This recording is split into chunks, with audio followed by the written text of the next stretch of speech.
Hello,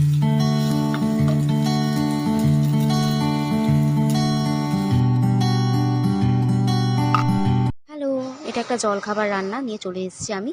তো এখানে দেখতেই পাচ্ছ প্রথমে আলুগুলো একটু ভাজা ভাজা করা হচ্ছে। আলুগুলো ভাজা হয়ে যাওয়ার পর এর মধ্যে পেঁয়াজ অ্যাড করা হবে।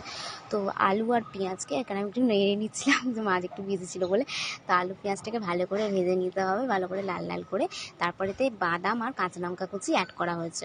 তো আলু, পেঁয়াজ, বাদাম সমস্ত সবজিকে ভালো করে নাড়াচাড়া করে ভেজে নিতে হবে, লাল লাল করে একটুখানি ভাজতে হবে। তারপর অ্যাড করা হলো এর মধ্যে ভিজিয়ে রাখা চিড়ে, মানে ভেজানো নয়, মানে ভালো করে ধুয়ে রাখা ছিল।